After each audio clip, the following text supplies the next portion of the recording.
KPBS On Demand is supported by Splatero, helping homeowners pay for home improvements by offering streamlined access to your home's equity with no additional monthly payments or new debt. Splatero provides a lump sum payment in exchange for a share of your home's future value. Pre-qualification available at splatero.com.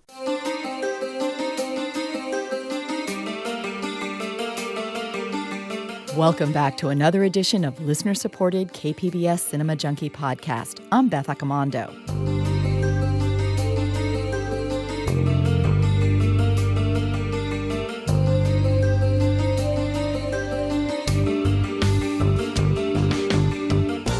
Hey, have you liked my Cinema Junkie Facebook page yet?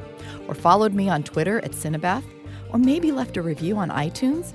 Well, if the answer is no, please take a moment to do that right now. Was that enough time for you? It would also be great if you could tell just one friend to take a listen to this podcast, because your personal recommendation is the best advertising I can get. Thanks for your support. And now on to the show. And what a show it is. Warning. We interrupt this presentation with the following urgent message regarding the stuff. If you see it in stores, call the police. If you have it in your home, don't touch it. Get out. The stuff is a product of nature, a deadly living organism. It is addictive and destructive. It can overcome your mind and take over your body. And nothing can stop it. Larry Cohen is a genius. You don't believe me? Well, let me explain. Orson Welles may have a star on the Walk of Fame, accolades, and Oscar nominations, but he died broke. None of his films turned a profit in his lifetime, and he always struggled to get financing and control over his movies. Larry Cohen, on the other hand, engineered a career that got him the best of both worlds in the entertainment industry. Not many can claim to have enjoyed both a traditionally successful career within the mainstream Hollywood system, as well as cult status outside the studio system, making audaciously independent films exactly the way he wanted to. He also managed to be both a savvy businessman and an artist who got to pursue his creative vision. And what a vision it was. Housewife. She has nothing to lose. Rated R. Fred Williamson. He may never get to heaven, but he's raising hell up in Harlem. God told me to. It's alive. Don't see it alone. Please.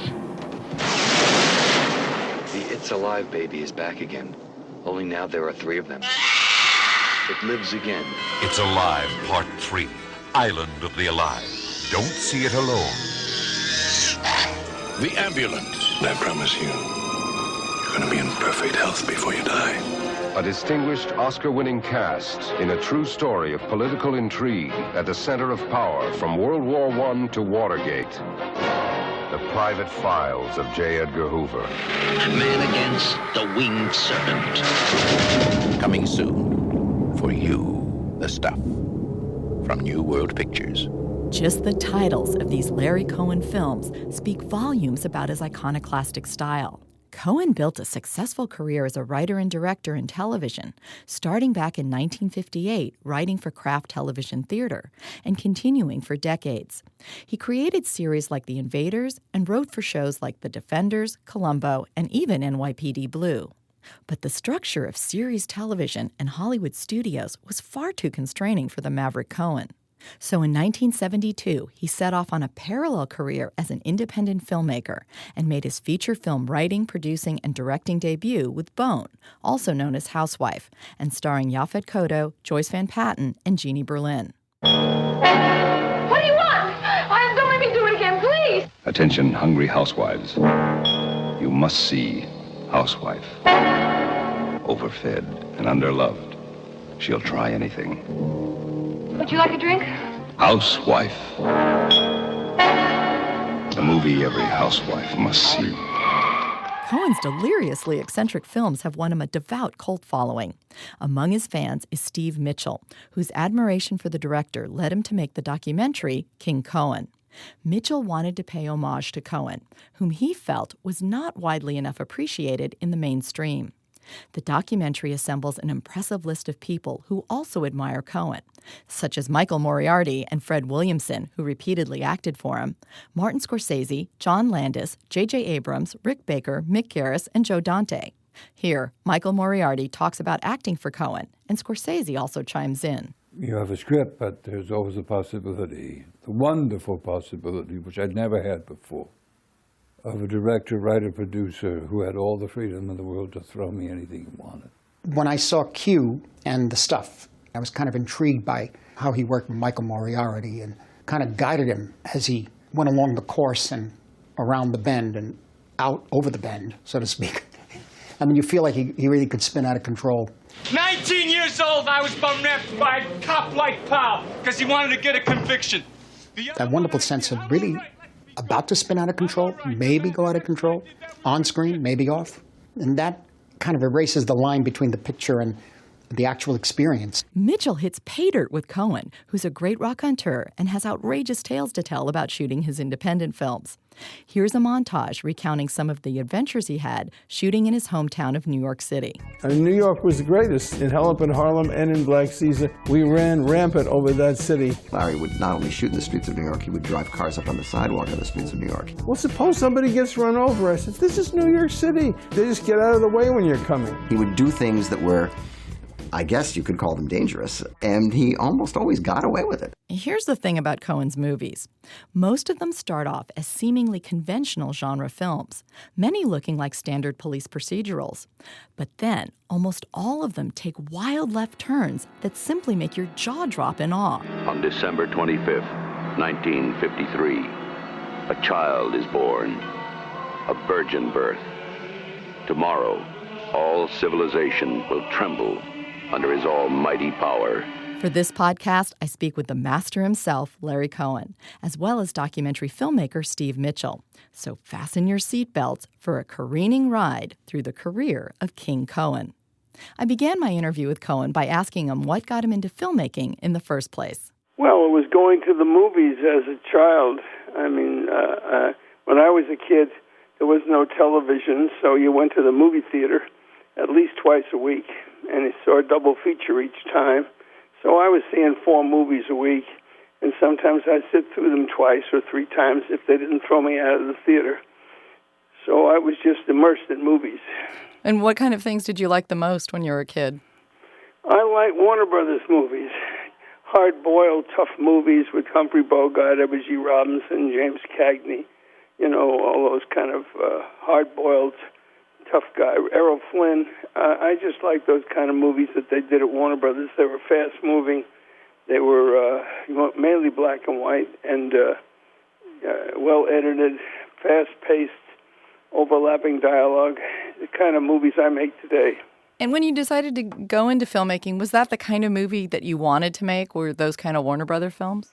Yeah, exactly. So you've been described a lot as being a guerrilla filmmaker, which is kind of very different from those Hollywood studio films that Warner's was making.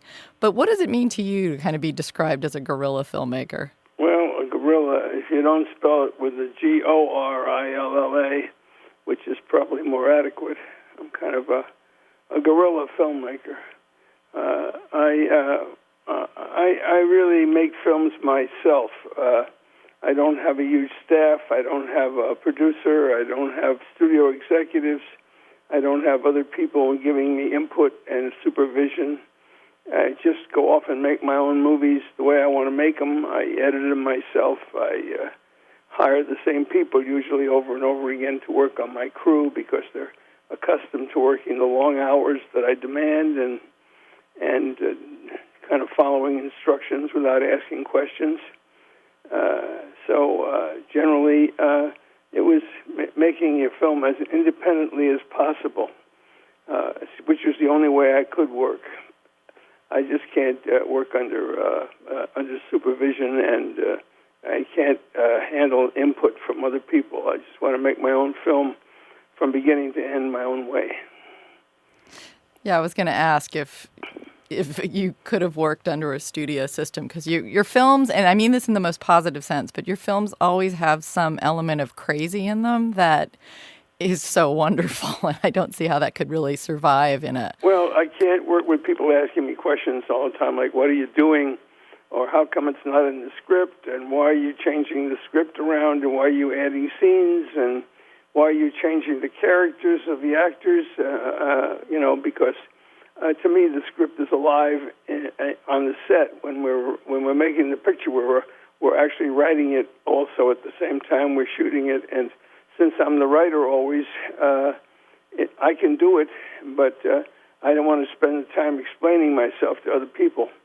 I'd rather just go out and do what I'm going to do and cut my picture together. Nobody sees it until it's finished.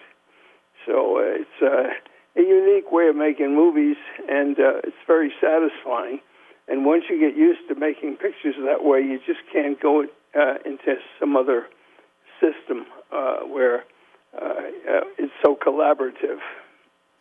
Now, you've done a lot of TV work, too, which seems like it would be much more structured. So was the filmmaking kind of where you got to be yourself, and TV was more where you were? Yeah, I did the TV just for the money. Mm-hmm. Frankly, I was successful in television before I ever started making movies. I had a number of series on the air, and, I had already bought myself a big mansion in Beverly Hills, and I had written quite a number of screenplays that got produced, but I was not happy with the result. I was looking at it and saying, my God, when my whole career is over, I'll be looking back at a bunch of pictures that I'm not satisfied with. So if I'm ever going to have any joy out of this, I got to make my own movies. And the only way I can make my own movies is to make them my own way and without anybody interfering. Did you feel that working in TV provided any kind of a good training ground for you? No, it was the reverse. It was the worst. I mean, first of all, when you do a TV series, you're doing the same show every week. So who wants to do the same movie over and over again, or the same play over and over again? You want to do different things. You want to go out and explore different areas and have some fun. And with television, of course, there was always dealing with the network and standards and practices and studio executives and budgetary executives and network executives, an endless stream of people. Anybody who's in television will tell you that they have an endless array of people butting in and interfering and making stupid suggestions. So, I have fortunately been able to avoid most of the stupid people that permeate the business. It's worse now than it ever was. It used to be people who were in the television business had some background, maybe in radio or in early television, but now it's all people who are coming out of business school and don't have any training in theater and really don't know anything about the history of motion pictures and the films that came before. I mean, if you go into a meeting today, and in the course of the meeting you mention some great movie from the past, like Double Indemnity or something, and you get a blank look from these people. They don't know what you're talking about. Then they get offended because they think you're putting them down because they're not up on the history of motion pictures, and they don't have any real background. So you get a lot of hostility. So I'm sick of looking at blank stares when I bring up things that they should know about, and they don't, because they don't really care about making movies. They only care about the bottom line, the money. That's all they're interested in. You were born in New York, and a lot of your films are set in New York. Do you think the city and being raised there kind of contributed to the kind of filmmaker and the kind of films you wanted to make? Well, when I grew up in New York, it was the world was entirely different. When you were 10 years old, you could get on the subway, go downtown, walk around, go to the movies, sneak into the second act of a play. You could, the city was yours. People weren't afraid, and everybody wasn't so nervous about kidnappers and molesters and crime. New York was kind of a fun place to grow up because it was a big playground for me. So all the places that I frequented as a kid, I later on incorporated into my movies years later, and I got a kick out of doing that. And when they did a New Yorker article about me, the writer and I toured around New York City to the different locations we'd used, and my gosh, it was hardly a street or a monument that we hadn't included in one of our movies. There was the whole city seemed to have been a backlot for me, and I loved that idea. I loved working in New York City. But the one thing about the city is it's terribly congested and very hard to get around. So you really have to plan out in advance where you're going to shoot, because moving from one location to another is virtually a nightmare with all the traffic backed up. So usually I would pick one section of the city and shoot there, all the different scenes in that area, and never have to move to another location. So I planned it out pretty well in advance. You have a reputation for, though, shooting kind of on the fly in New York City and not necessarily getting permits. Well, we got permits sometimes, and sometimes we didn't. Very often, we were trying to avoid the unions, actually, because back when I was making pictures, the cost of shooting in New York was prohibitive, and we couldn't really afford to hire all the union help. I mean, a major studio picture would probably have close to 100 people working on the crew, and I was making a picture with 7 people on the crew. So obviously I couldn't afford to pay for all those additional people, and that you'd have to take on if it was a union production. So it was either a choice of doing it my way or not doing it at all. So we would go ahead and get a location on like 57th Street, and then that would be the location with the permit, but we'd actually shoot it on 74th Street. So the permit was never for the area we actually shot in case the unions came looking for us to close us down. We were never there. We were always someplace else. That was one of the reasons why we worked it that way. I think in the documentary, Fred Williamson says that you were the greatest thief, and he learned that from you. Well, I don't know what he learned from me, but I hope I'm not taking credit for any of his movies. I may have been the world's greatest thief. I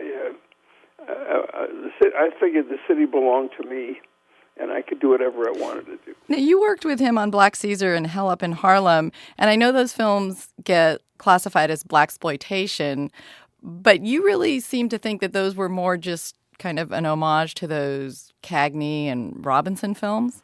Yeah, well, they were gangster movies, and that's what Public Enemy and Little Caesar were, Roaring Twenties. These were my favorite movies, and I was just doing a version of those movies with a black cast. And I was happy to give an opportunity to black actors to be playing something other than servants or maids or butlers or, the kind of parts that black actors got in movies for years. There were always these menial roles, and I wanted to have classy actors and playing leading roles and the kind of parts that movie stars played back in the 40s and 50s.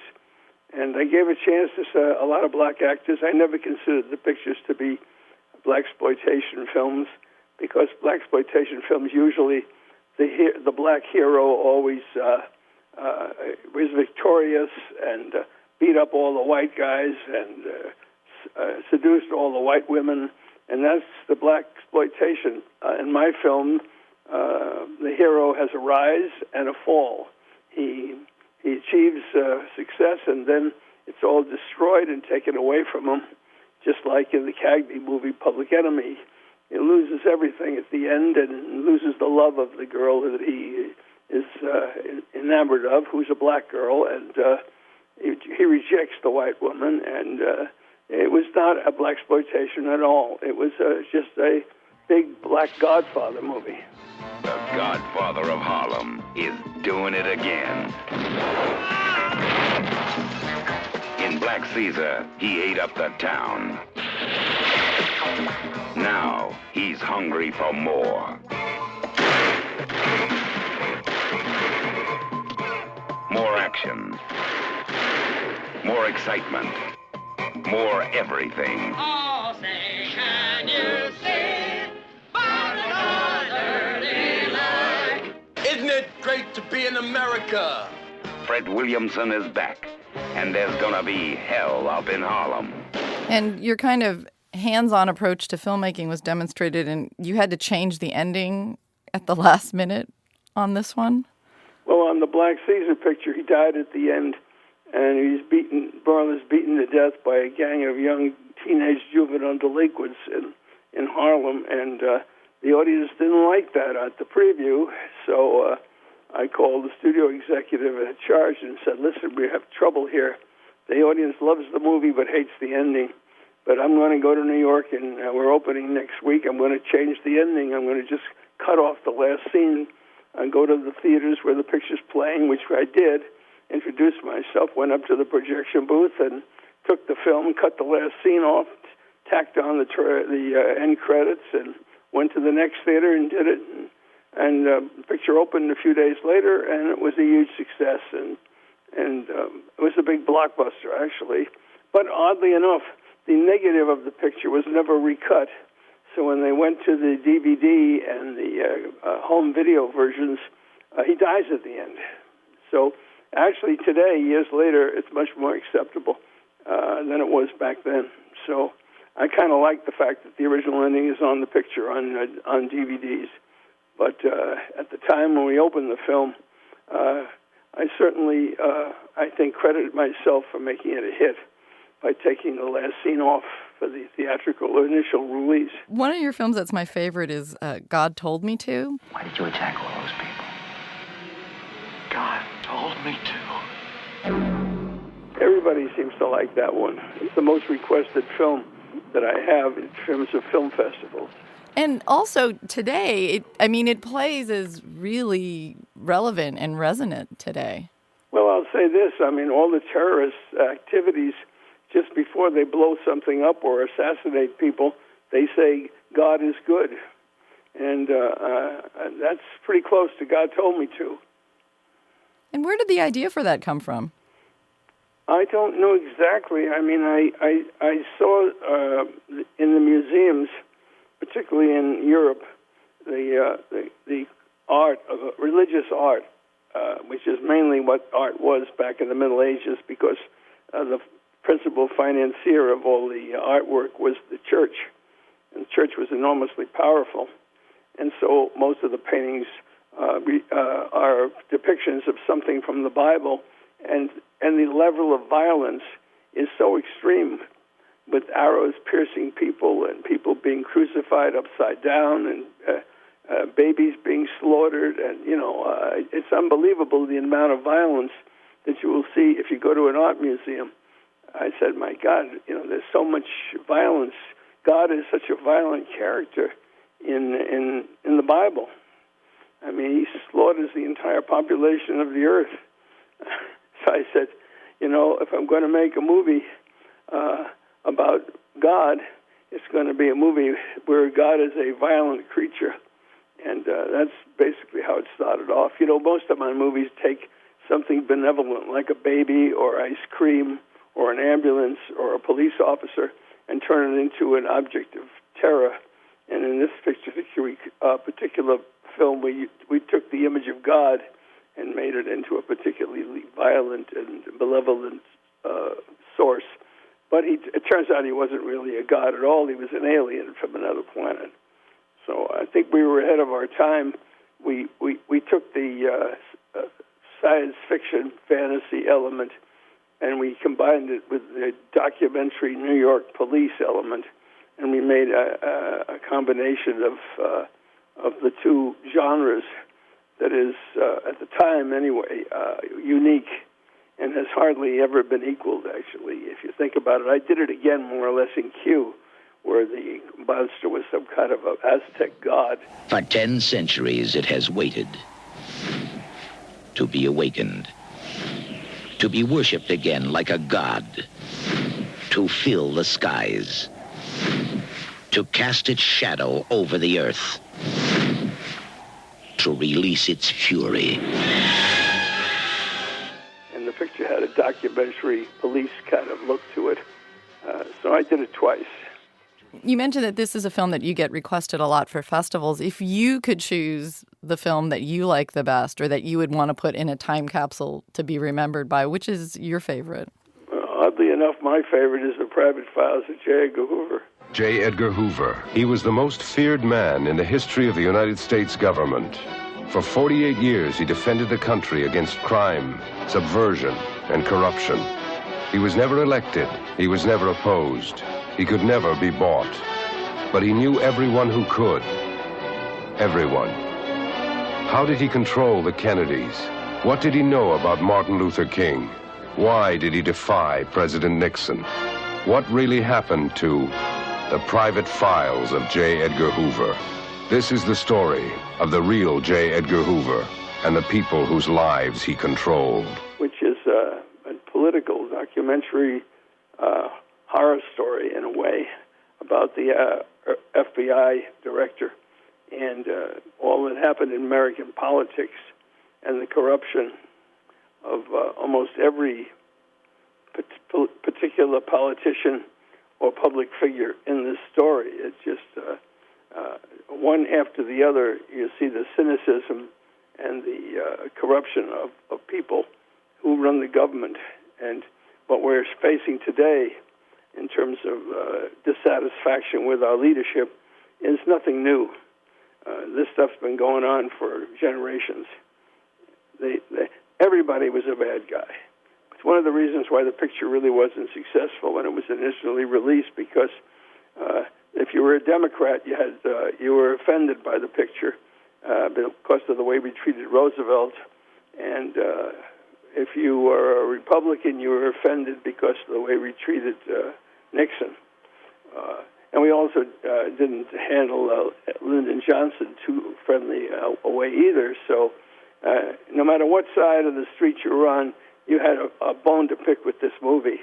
And if you're going to make a successful movie in this country, you got to take one side or the other. You can't lambast everybody. But we did.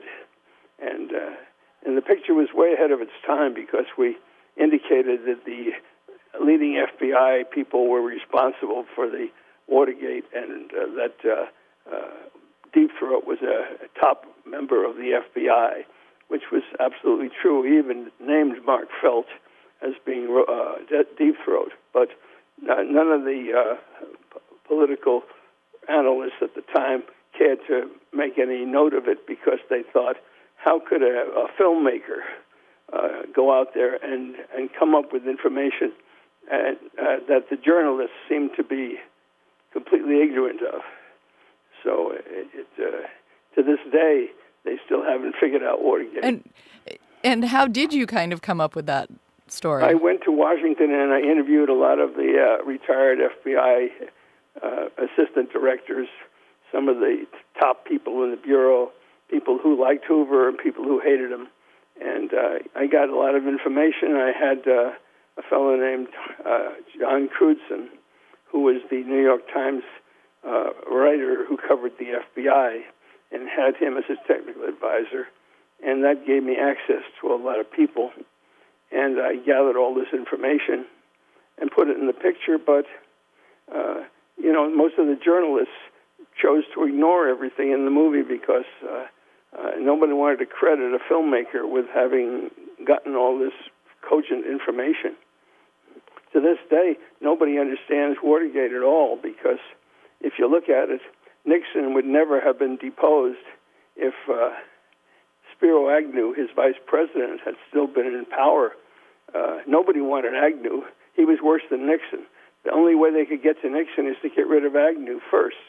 So Mark Felt and the FBI executives, they destroyed Spiro Agnew first, got rid of him, and then went after Nixon and destroyed Nixon. So nobody has ever put this into context. It's just like they're totally oblivious to the fact that they had to get rid of Spiro Agnew before they could get rid of Nixon, so it was part of the same conspiracy. And the prosecutors who handled the Spiro Agnew case stated in their book, which nobody read, I'm sure, that they got their information from the same source as Woodward and Bernstein did. So nobody has really gone back and come up with a full understanding of what happened. All right, this makes me want to show that film again. Yeah, you should see it. It's a good movie, and the performances are just great. You've always gotten great actors in your film, too. You have a really good eye for casting some people young in their career and also picking up some people kind of later in their career as well. Well, these actors always say to me that they did their very best working in my films. I mean, these are people who've been around for, generations and worked at studios, and many of them won Academy Awards. And they were happy when I phoned them and asked them to be in my movie. There's an awful lot of talented people out in Hollywood who've won Academy Awards that are sitting home staring at their statue, and the phone never rings. So I wanted to grab these people and put them in a movie. And they often said that the best work they ever did was in my films.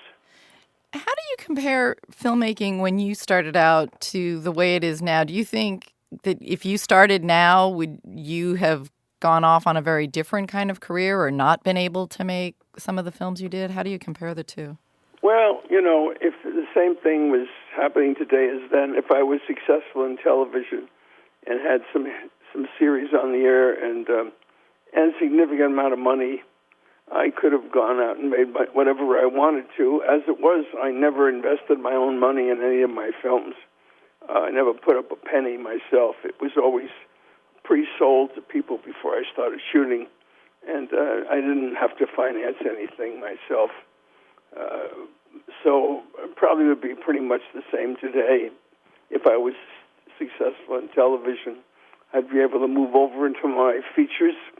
A little different today is that most low-budget pictures don't get any theatrical release anymore. They go directly to cable, so you wouldn't get to see your movies playing in theaters. And some of my movies were very successful at the box office. I made a lot of money on some of these films. As a matter of fact, today checks keep coming in from movies that are 40 and 50 years old. They're still generating income. So, I'm very happy about that. I don't know if we would have gotten that break if we were making the pictures today and they just popped them right onto home video or onto cable. So, I'm happy that the time was ripe for me to make those films when there was still a possibility of theatrical play for the films. Today, all the theaters are filled with these $250 million blockbusters. If there are 6 theaters in a multiplex, 5 of them are all playing the same big picture, and 1 theater is playing the marginal product, and there's plenty of that. So you don't really get into these theaters anymore. And even then, the advertising costs are so high that you can't really compete with the blockbuster movies. They spend so much money on advertising, and the advertising rates are so high, and you just can't afford to advertise your movie anymore.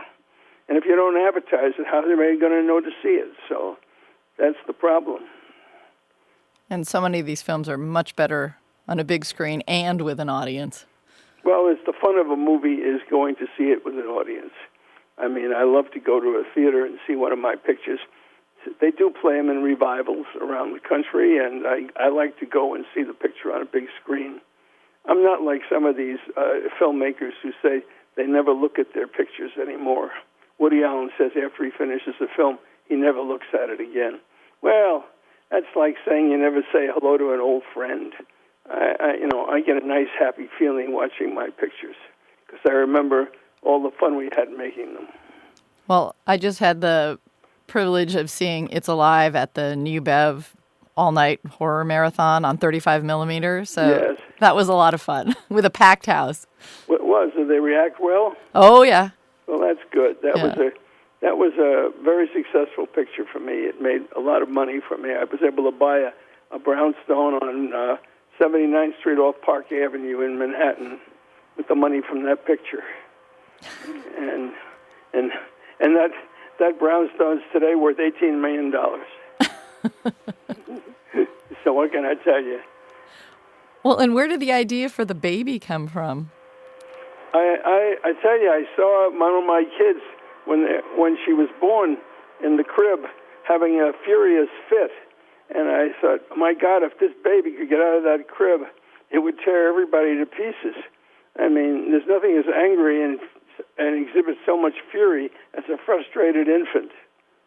So I said, well, there's my next movie. And it inspired some sequels, too. So. Well, we made 3 of them, yeah. Only because the first one was so successful. That first picture was so successful, it was #1 in the box office charts. And some of the foreign countries that it played in, it broke records all around the world. I mean, I was constantly getting phone calls from foreign sales representatives telling me how sensationally the picture was doing in some areas. In one area, it was the second most popular movie in the history of Warner Brothers Studios. But that was in Singapore. I had to laugh. I said, this is the second most popular movie from Warner Brothers ever to play Singapore. They exceeded only by My Fair Lady. I had to laugh. I mean, when I told the Hollywood distributors at Warner Brothers about the business in Singapore, they laughed me out of the studio lot. I said, "Who cares about Singapore?" They said, and I said, "Well, it certainly didn't impress. It certainly impressed me anyway." And of course, in today's marketplace, Asian countries like China are major markets for motion pictures. So if that picture was playing today in China, it would probably do $100 million. Well, one of your films that's a favorite among friends of mine is The Stuff. What kind of inspired you to make that? Well, I was talking to myself about consumerism and the audacity of these corporations to put out products on the market that are going to kill people, and they know it.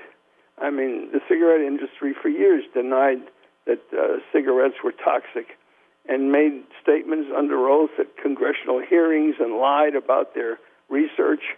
I mean, and killed probably, more people died from cigarettes than died in World War II on both sides. I mean, they were giving away free cigarettes to the soldiers and sailors during World War II in order to addict an entire young generation. So when they came back from the war, they would be addicted to cigarettes for the rest of their lives. And it worked. And they ended up killing more people than died in the war. So these are terrible people, and they have no conscience.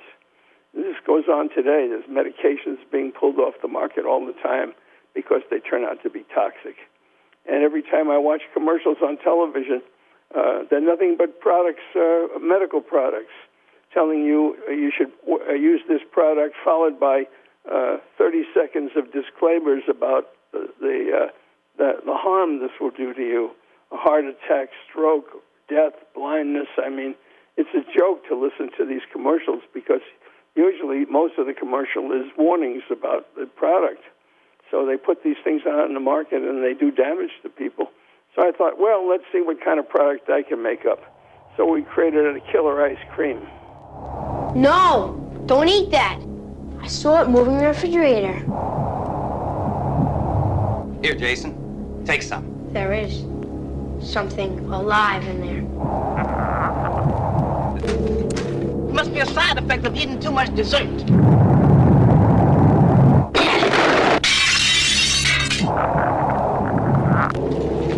Hey, wait. We are not alone. America is in grave danger. So are you prepared to say on the air that you've actually seen people devoured by the stuff? Oh, hell yes. And what's worse, I've seen what's left of them when the stuff gets through and comes back out. It seems like a lot of your films have kind of that social commentary lying underneath, that's something that concerns you, and that you invest in these films, even though they're, maybe dismissed as genre films or horror films or science fiction. They're entertaining. Yeah, if I could have made a movie about poisonous products on the market, but it wouldn't have been any fun. But the stuff was entertaining, it was fun, it was suspenseful, had some great performances, and I got the point across the same way as an entertainment product rather than a documentary. Well, speaking of documentary, how did King Cohen come up, and how do you feel about this documentary? Well, I didn't have anything to do with it. I mean, in terms of the inception, they came to me and said they wanted to do a movie about me, and they wanted to call it King Cohen, and I couldn't object to that. But it's nice to be crowned as a king of something, although I don't know what I'm king of. And I did not have any input into the making of the film. I didn't see it until just recently up in Canada at Montreal Film Festival. It was the first time I saw it. So it was all new to me, and I haven't yet digested it at all. It's a little stunning to see your life depicted on the screen. But I am glad they made the film, and won the best documentary in Montreal, and it's been played in London, and it's been played in Spain. It's been played all over. I think they're showing it in Dublin this week. It's playing all over the world in film festivals and getting wonderful response. So what can I say? I mean, I wouldn't have made it myself, but I'm happy somebody else thought to do it. And they did spend a lot of time and a lot of money making the picture. And we're hoping to get very wide distribution for the film. Do you hope this inspires people to go back to your own films? Oh, I would think that after seeing it, they'd want to go out and rent one of my pictures or order it on the Internet. Most of my films are available on Netflix. You just say my name, my picture comes up, and then a list of 14 or so of my movies, and you can just choose them and rent them right there on the spot. So you don't have to look for a video store like you did in the old days, and you don't have to search them out. They're all there for you. So I would hope people will just pop on there. And I also have a website called Larry Cohen Filmmaker at AOL.com, and that's got a lot of interesting stuff from my movies. And I would recommend any fans look up Larry Cohen Filmmaker at AOL.com and see what's there. And do you have things there that are helpful to young filmmakers coming out? Any advice? There's some interviews that I've done that are on there that make some suggestions, but all in all, I can't advise filmmakers to do anything but make their film. That's all you can do. I mean, but it's a good idea to work out your storyline in advance, because not everybody is Larry Cohen, and not everybody is going to be able to come up with their screenplay while they're shooting it and innovate new scenes and new sequences and make changes just because of a location or because you particularly fall in love with an actor's performance and you want to enhance it. I can do all those things because I'm a writer and a director, but most people can't do it. So they have to be more careful than I was. Well, I want to thank you very much for taking some time and speaking with me. It's been great. Obviously you know something about my films, and I appreciate that. That was writer, director, producer Larry Cohen. He's the subject of a new documentary called King Cohen, directed by Steve Mitchell. Here's a clip from the documentary featuring Cohen and actor Fred Williamson talking about Black Caesar. Every time there'd be a stunt that had to be done, I would have to do it first. Say, okay, Fred, you're in this cab. You get to the corner, open the door and throw yourself out onto the sidewalk. Throw myself out on the sidewalk. Yeah, that's it. You'll be fine. Okay, Cohen, you do it first. And I go in the cab. I'd throw myself out of the cab onto the sidewalk. Okay. Well, that was it. No problem. But he didn't fall out of no cab, I promise you that. Larry did not fall out of a cab. Then I go around the corner where he couldn't see me and I go, Christ, this is terrible. Well, Larry Cohen is no athlete. No matter how he jumps out of a cab, it's going to be wrong. So it don't really matter. He's going to hurt himself no matter what he does. Stepping out of the cab, he might hurt himself. So, okay, let's do it, Fred. And then he'd go around the corner. He'd throw himself out onto the sidewalk. He'd get up. You're right, nothing to it. Then he'd go around the corner where I couldn't see him. And, gee, that Cohen, I hate that bastard. That's a Larry myth. That's a Larry myth. Mitchell explains how his documentary on Larry Cohen came about. Well, I was trying to create a job for myself. I was working in the DVD and Blu-ray special features area, and I was kind of interested in doing something that was my own project, something that interested me. sort of as a fan, as a filmmaker, et cetera. And I was a big Larry Cohen fan.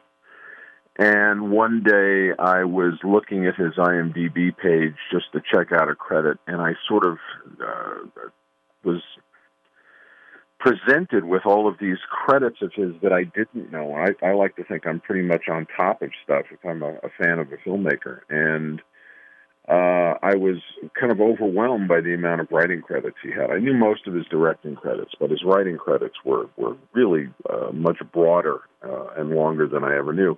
I said, this is kind of interesting to me. And then I noticed that he was doing all this mainstream work concurrent with all of his Larco movies.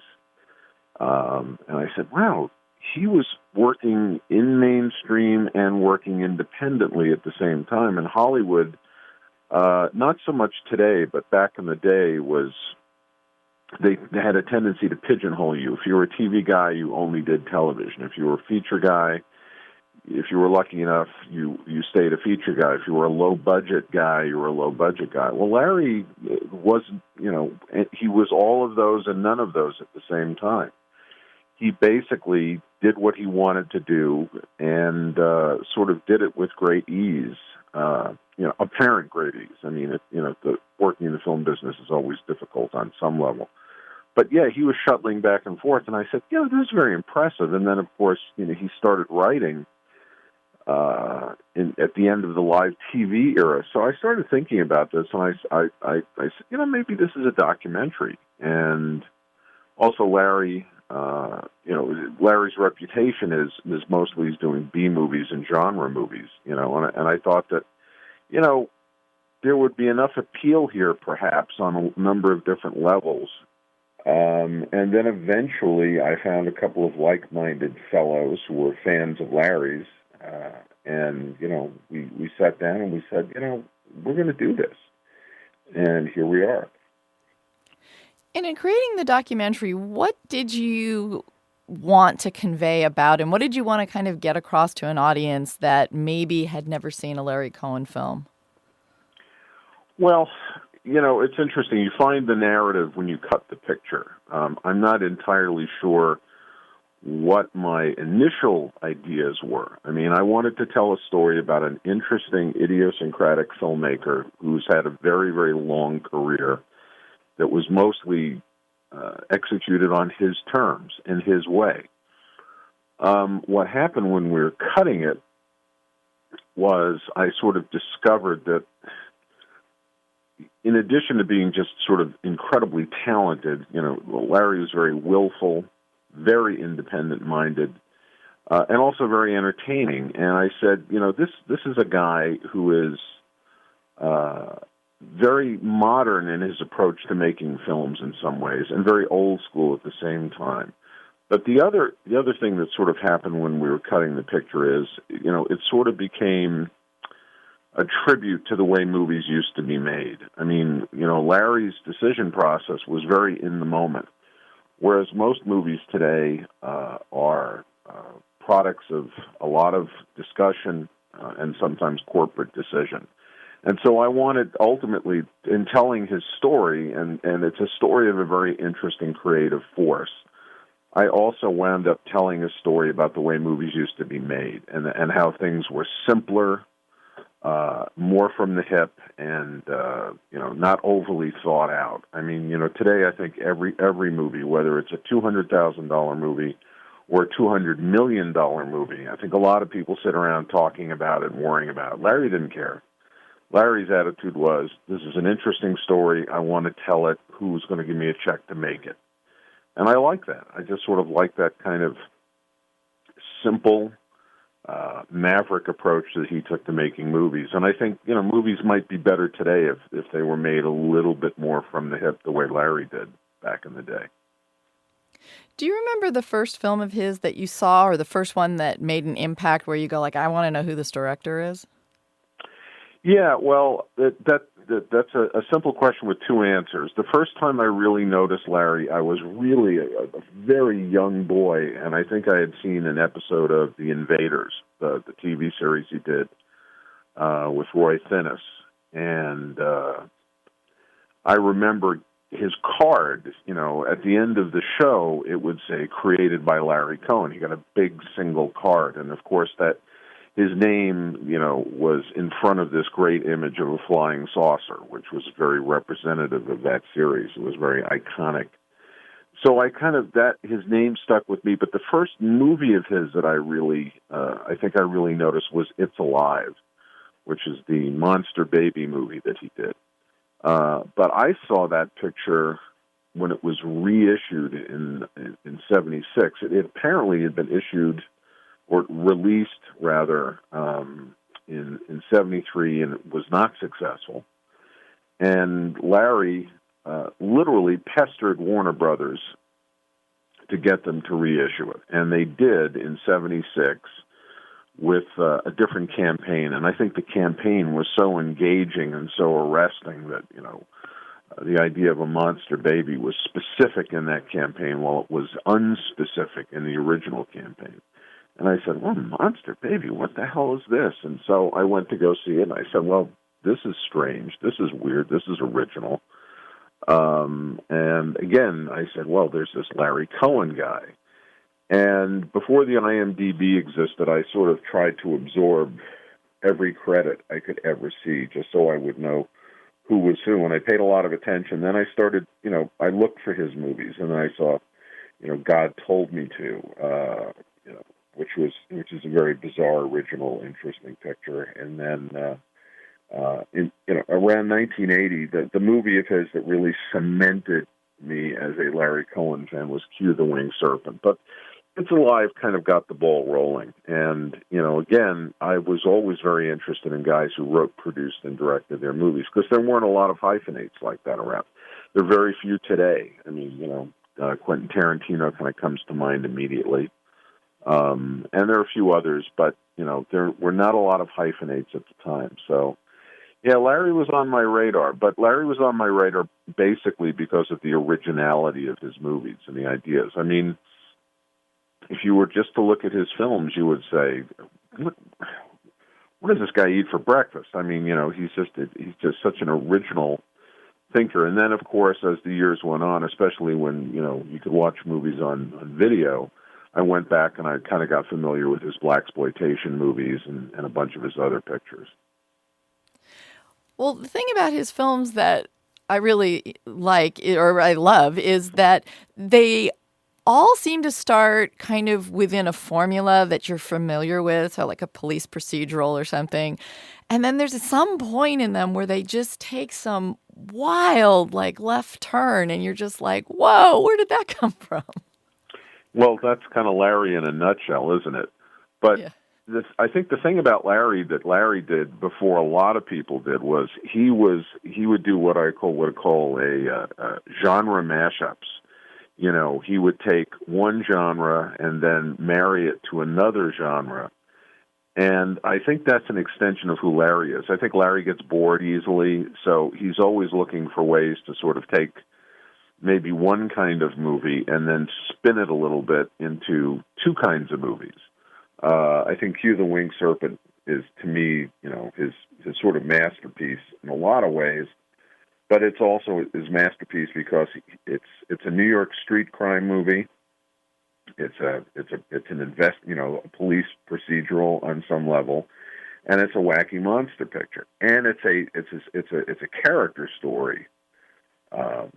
Michael Moriarty's character is maybe the most interesting character in any of Larry's pictures, and that comes directly from Larry embracing Moriarty and tailoring that part to who Moriarty is, kind of as a person and also as a creative force. The whole thing that with Jimmy Quinn, Moriarty's character, as a piano player, that's because Moriarty could play a piano. Larry said, "Oh, I like that. Let's use that. Let's bring that into the movie." And Larry was always very open to improvisation and change and doing things, again, spur of the moment, which I think frightens a lot of filmmakers, but it doesn't frighten Larry at all. But yeah, Larry was way ahead of, you know, the trend, I think, which was in the 80s, where you would have certain genre movies that would be married to other genres. Two quick examples of that would be Predator, which is kind of a a jungle war movie and a science fiction picture. And then, of course, you have Aliens, which was essentially a science fiction horror movie with a strong military, slant to it. So, and those were considered, somewhat revolutionary at the time, but except Larry had been doing that years earlier. Now, I had the privilege to interview him the other day, and he defines himself as being somebody who doesn't like to be told what to do and doesn't like, to fit in a box or anything. So I'm just curious, in terms of getting him on board for this and sitting him down for interviews, what was that experience like? Was he very amenable to this, or did he bristle at it? I'm curious what he was like in terms of getting him to partake. Well, for starters, when I had the idea to do the picture originally, and I was going to do it through crowdfunding, I said, I ought to find out if Larry wants a movie made about him. And I knew someone who could get me his phone number. And so I got his phone number, and I said, all right. I took a deep breath, and I said, okay, here we go.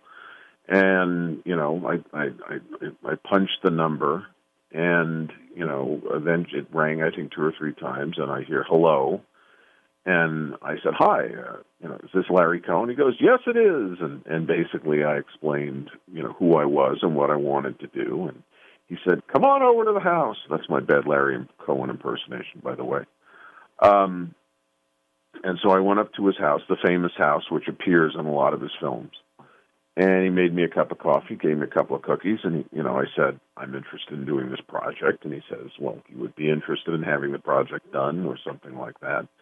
He says, if you can get it financed, I'll help you any way I can. And so Larry was true to his initial word, and he was always available. He's still always available to us for anything that we need.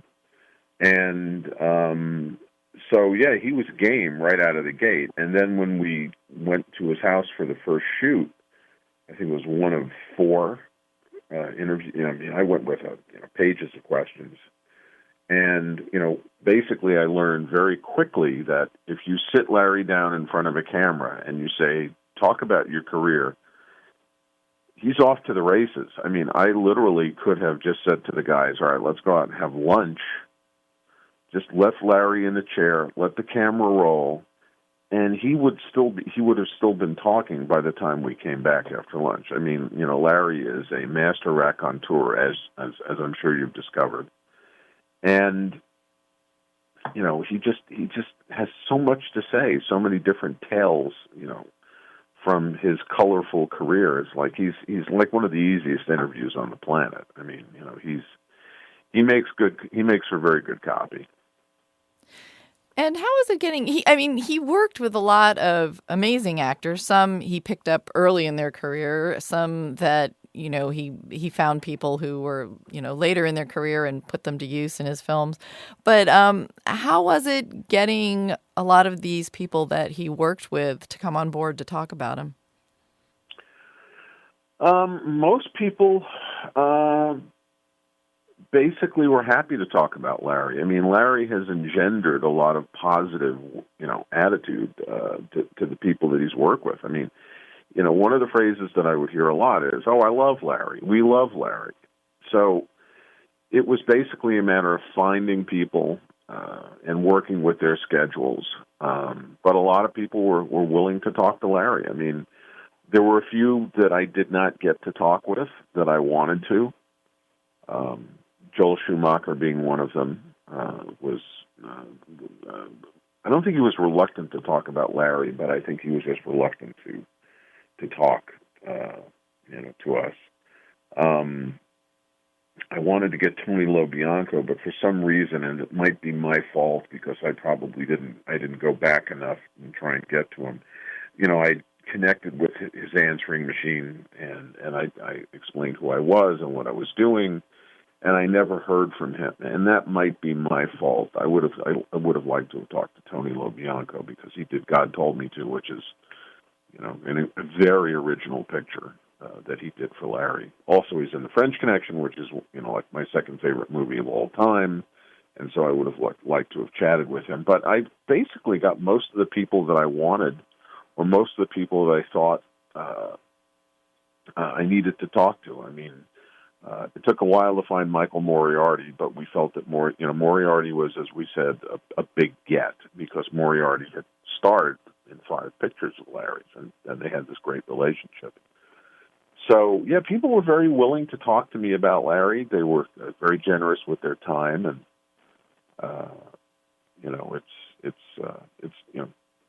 I don't think there are very few people that said, no, I have nothing to say about Larry Cohen. They were all very willing to chat.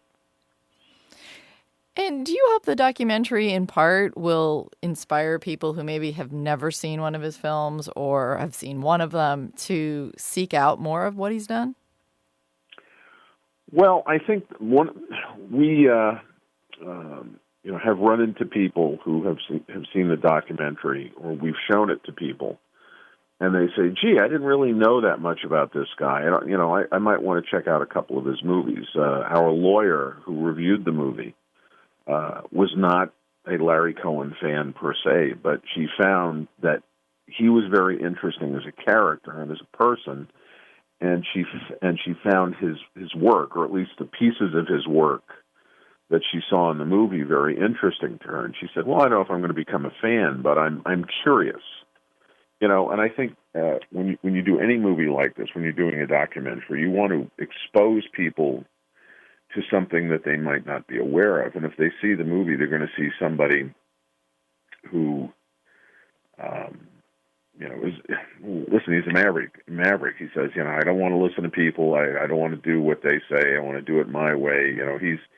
He is not the kind of filmmaker that exists today. And I think people respond to that. I think they respond to the fact that he's funny. I think they respond to the fact that he was daring. I think they respond to the fact that he was bold. I think they respond to the fact that his ideas are original. And I think, at the end of his movies, there's always that card. It says, a Larry Cohen film. And I've said this before, but that card is earned.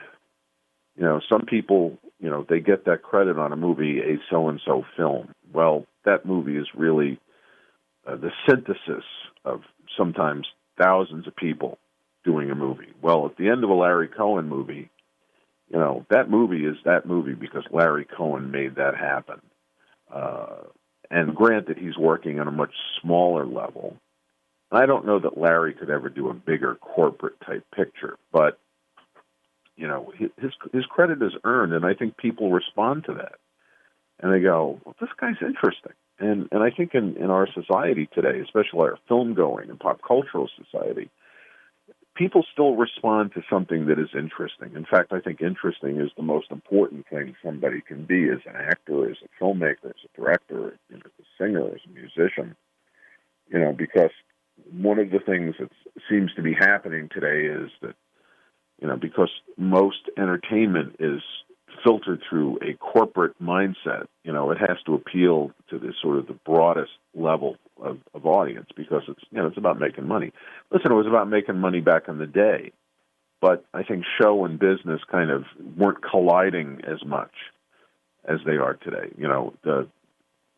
You could have the show if you did business. And Larry, I think Larry was very lucky that he did what he did when he did, because Hollywood was changing and Hollywood was embracing a more independent-minded approach to filmmaking, and his also very street approach. When Larry started making his own movies, he was doing it, right around 1970, and Hollywood was changing at the time. So Larry's timing was very good. And, success is usually a combination of luck, timing, and talent. And I think Larry, was very fortunate in that, his luck and his timing and his talent all came to play at the same time. And that's why he was able to do what he was able to do. Do you find that his films are readily accessible now? Can people find them with any great ease, or are they still kind of difficult to track down? I think, I think everybody watches movies, streaming now. If they can't stream it, they don't want to watch it. But that being said, I think his movies are probably more available now than they may have been in the past. there are these things called Blu-ray players, and they work pretty well. And if you can find a Blu-ray for a movie, most of his catalog is out there. Some of it is not, and some of it is on the way. One of the things that I've done is I'm always looking at announcements for upcoming Blu-rays, and Larry and I have done a couple of commentary tracks together for some of his movies. One of his movies, one was the sequel to Black Caesar, a movie called Hell Up in Harlem, which is a wild, crazy Larry Cohen from the hip movie. And then we also did a commentary for one of his lesser films, lesser in terms of size and notoriety, which is Special Effects, which is one of two movies he did back-to-back in New York in the 80s that were sort of done almost like as underground movies. They didn't even have, SAG actors in the movie, and they were done very low budget in New York on the fly. But they're both very interesting. So, even those sort of more hidden Larry Cohen movies are becoming available, at least on Blu-ray. And then audiences can see them, looking better than ever. I mean, Special Effects looks great. God Told Me To looks great. I mean, a lot of these movies that he did that, were, Larry always used to say that he hated Movie Lab as a film laboratory because the baths that the movies were processed in were dirty and were not changed. And so even if you saw a Larry Cohen movie on day one at your theater, sometimes the prints weren't really that good. Well, now you can see a lot of his movies looking better than they ever looked. And so it's a good time to start checking into Larry's pictures and seeking them out, because they'll look good and they won't, they'll have less of a grindhouse feel to them, which I have to admit is sort of charming. But the material can be found. It's his TV stuff which is sort of hard to find, although that is also showing up to some lesser degree. In creating the documentary, was there anything that either he revealed or one of the other people you interviewed revealed that you were just like, oh, this is like so great, or I'm so glad I got that? Wow. Boy, that's a relatively simple question, and I don't even know if I have any answer for that. I learned so much about Larry. I don't know what our total raw footage number was, but I think I had about somewhere between 15 and 20 hours of interview content with Larry alone. And then I talked to, 20 some odd people.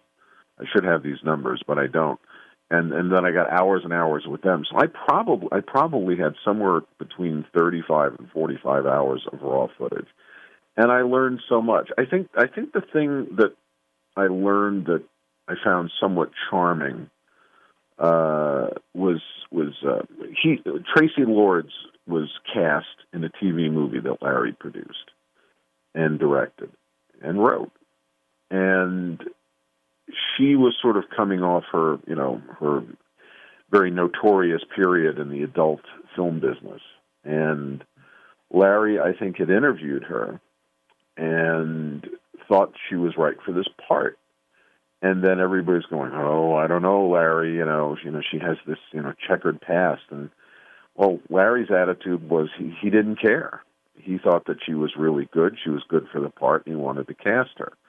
So I was very sort of taken by the fact that Larry was, one, he recognized her ability as an actress, and two, he fought for her. Sometimes in television, a lot of people will not rock the boat. Well, Larry has rocked the boat his entire career. And I was sort of touched and charmed by the fact that he supported, Tracy. And she ultimately did the TV movie, and she was very good in it. I think the thing that surprised me about Larry more than anything else were his balls. How the ballsiness that he brought to making movies on the fly, without unions, without permits, in New York City. That's my hometown. I know how New York City works. I know those streets. I know how it's wired. And Larry's attitude was, well, I don't care. I'm going to do what I want to do. And I just, the nerve and the courage that he had, that surprised me. There's a lot to Larry. He's a very complex guy. I think he has a lot of heart. I think he has a lot of nerve. I think he has a certain degree of arrogance. But his arrogance supports his goals as a filmmaker. He's an interesting guy. I mean, when I watch movies, I'm always looking for complexity in character, and Larry is a complex guy. I think the other thing that surprised me about him, and this was a kind of a cumulative effect, was the fact that he's still a stand-up comedian. I found out that that he started doing stand-up, and he decided he didn't want to do it as a career. But that DNA is still in him. The performer DNA is still in him, and I'm fascinated by that. And you've talked with him, so you can tell that Larry is a very entertaining guy. Oh yes. And for you, what is your personal favorite film of his, and why?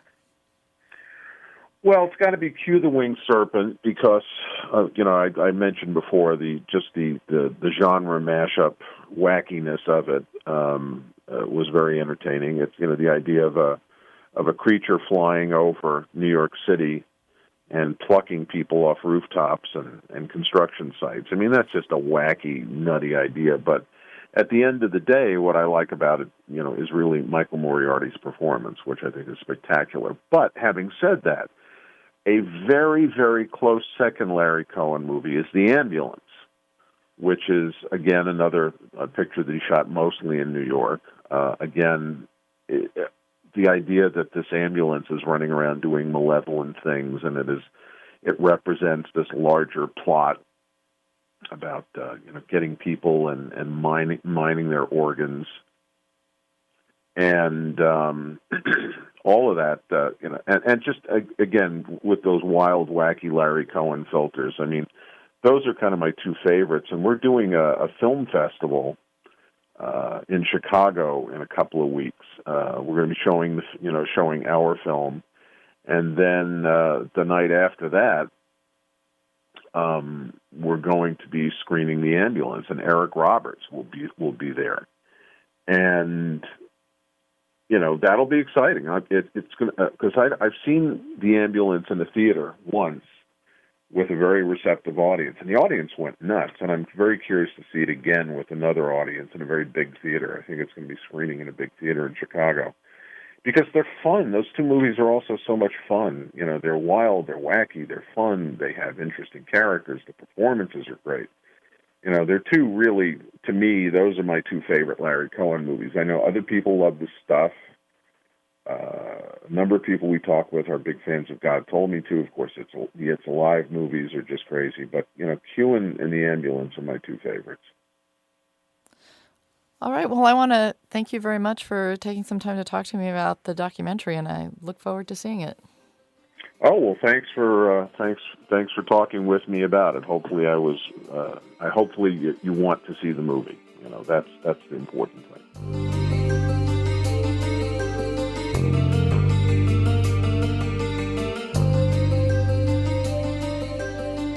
That was filmmaker Steve Mitchell. His documentary, King Cohen, is making the festival rounds and screens November 13th at Dock New York. Thanks for listening to another edition of listener-supported KPBS Cinema Junkie podcast. If you've enjoyed this episode, please tell a friend to take a listen. Your recommendation is the best way to promote the podcast. I would also appreciate it if you left a review in iTunes to help boost the visibility of the show. Coming up will be shows celebrating the uncomfortable cinema of David Cronenberg and a discussion of horror movies as spiritual practice. That'll be just in time for Christmas. I'm also working on delivering the show on a more regular bi-weekly schedule with a short break at the holidays. You can follow me on Twitter at Cinebev, and please like the Cinema Junkie Facebook page to stay up to date with all the podcasts. Till our next Film Fix, I'm Beth Accomando, your resident Cinema Junkie.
KPBS On Demand is supported by Splatero, helping homeowners pay off debt by offering streamlined access to your home's equity with no additional monthly payments or new debt. Splatero provides a lump sum payment in exchange for a share of your home's future value. Pre-qualification is available at Splatero.com.